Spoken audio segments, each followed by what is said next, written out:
We all know that AI can create code according to written instructions, but can we skip code creation altogether? Can AI be the code? Let's find out.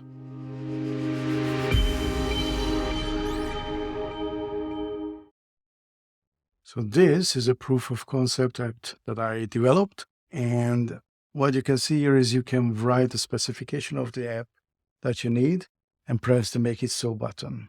So it will take a while for the app to be created, about 20 seconds or so. And here it is. So let's see how well it followed my instructions. The application is called Counter, okay. The application window is resizable. And there is a button called Click Me in the middle of the window.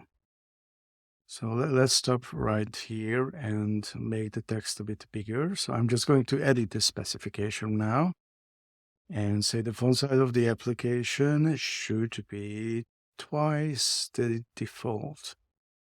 I'm going to press to make it so again, and let's keep the application generation so that I don't waste your time. And the font size of the application, as you can see, is bigger. Now we have this click me button, and below the button there's a text that says not clicked yet. And when the user clicks the button, the text should change to clicked 1 times, and that happens after about 1 or 2 seconds of wait. Now, if the user clicks the button again, the text should change to indicate the number of times the button has been clicked. So let's click it again, wait 1 or 2 seconds, and indeed, that's what happened. Now, if the user clicks the button 3 times, the button should be disabled and the text should change to "That's enough." And that's exactly what's happening here. So let's see what's happening behind the scenes. This is going to get a bit technical, but I hope everybody can still follow this. So let's press the Make It So button, which is going to send this specification to the AI. And then the AI is asked to provide with an internal state for the application in JSON format. So this internal state and the text that is being displayed on the application is basically returned like this. It has a click count, so how many times I've clicked the button, the text on the button, the message here at the bottom, and whether the button is enabled. And the AI figured out, based on the specification, what these items should be. Actually, the button text is not even necessary in this case. But the AI figured out that we need to keep track of the number of times the button has been clicked. The message that is going to be here is going to be sent by the AI as well. And then whether this button is enabled is also going to be sent by the AI. Now next, the application asks the AI to provide with a XAML. If you don't know what XAML is, it's somewhat like HTML. It describes the UI itself. So this is just the layout of the application, but it doesn't have any code that's counting the clicks and so on. So what's happening here is that we have the XAML here. I'm not going to go into that. That results in this application right here. And now when I hit Click Me, then the AI is informed that the user has clicked the Click Me button and then send an updated JSON state, an updated state.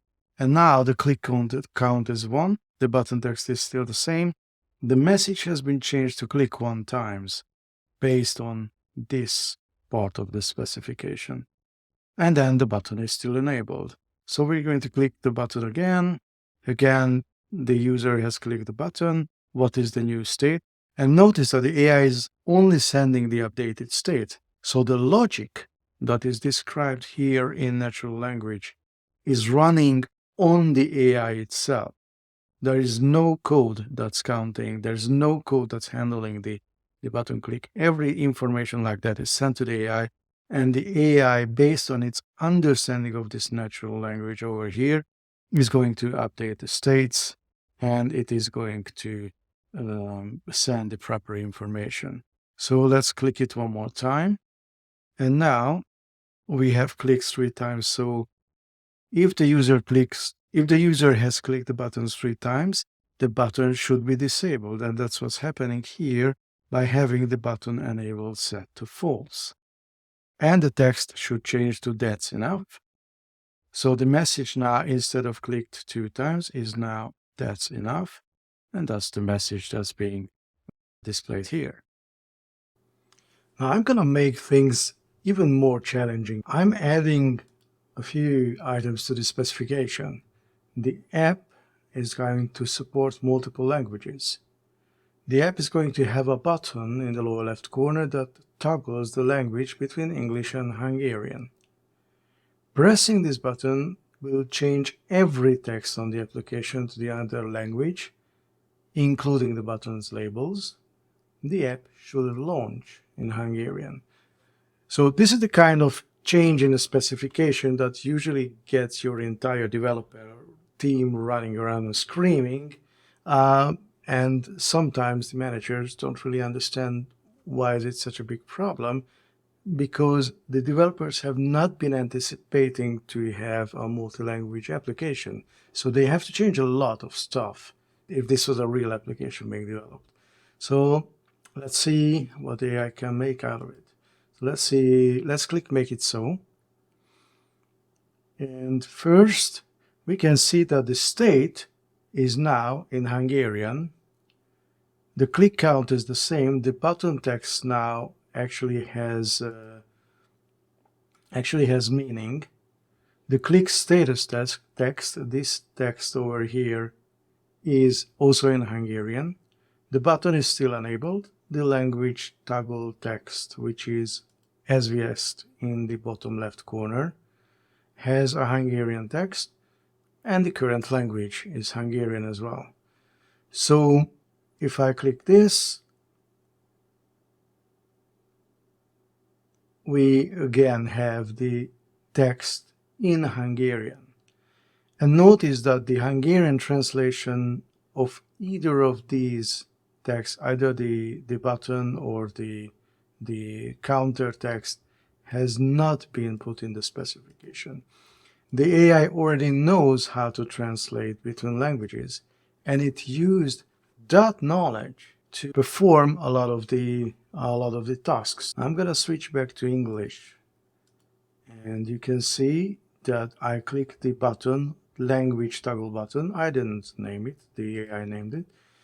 And now the button text is going to be in English. The status text is going to be in English. This is the original text that we had here. The button enabled is still true. The language toggle text is now switched to Hungarian instead of the original Hungarian one. And the language is now English. So let's see. I'm going to click it one more time. Click count is now 2. Click 2 times, click it one more time just to make sure it works. And yeah, we have the button disabled. That's enough written here. And if I now switch over to Hungarian, then we have the same text in more or less good Hungarian without anybody ever having to look up a Hungarian dictionary or asking external translators to perform the translation. I think that's pretty cool. So this has been Executable Specification, running the business logic of an application on the AI. I hope you found this interesting.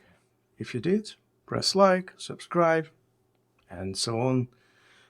By the way, you can download and play with this project yourself at GitHub at github.com/vbandi, VBANDI /executable specification. See you in the next one.